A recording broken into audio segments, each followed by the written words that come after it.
Pulling அது எப்படி பண்ணுறது? காலையில் எழுந்ததும் எதுவும் சாப்பிடாமல் இதயம் வளத்தை வாயில ஊத்தி நல்லா கொப்பளிக்கணும். அப்புறம் அதை துப்பிடணும். இதுதான் ஆயில் புல்லிங்.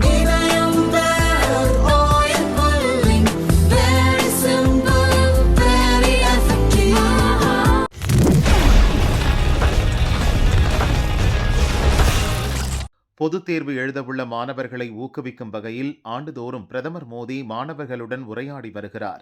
தேர்வு குறித்த உரையாடல் என்ற தலைப்பில் டெல்லியில் இந்நிகழ்ச்சி நடத்தப்படுகிறது. 8வது ஆண்டாக பல மாநிலங்களில் இருந்து வந்த 36 மாணவர்களுடன் பிரதமர் மோடி டெல்லியில் உள்ள சுந்தர் நர்சரி பள்ளியில் உரையாடினார்.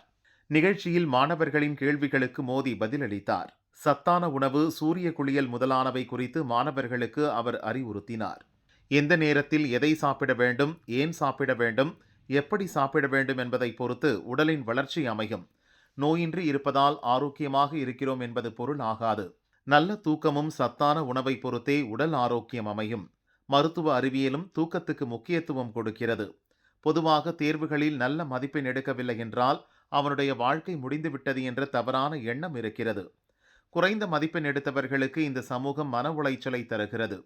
மாணவர்களுக்கு அழுத்தம் வரலாம். அதை பற்றி கவலைப்படாமல் சவால்களை எதிர்கொள்ள வேண்டும். கிரிக்கெட் விளையாடும் போது சிக்ஸர் அடிக்கச் சொல்லி ரசிகர்கள் கூச்சலிடுவார்கள்.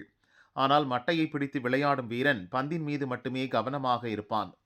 வெளியில் இருந்து வரும் அழுத்தத்துக்கு கவனம் கொடுக்க மாட்டான். அதுபோல மாணவர்களின் கவனம் இருக்க வேண்டும் என பிரதமர் மோடி கூறினார்.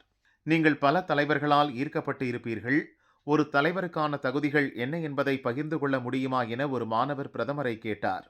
அதற்கு பதிலளித்து பிரதமர் மோடி கூறியதாவது: குர்தாவும் பைஜாமாவும் அணிந்து கொண்டு பேசுவதுதான் தலைமைக்கு உரியது என பொதுவாக புரிந்து கொள்ளப்படுகிறது. நிஜத்தில் அப்படி இல்லை.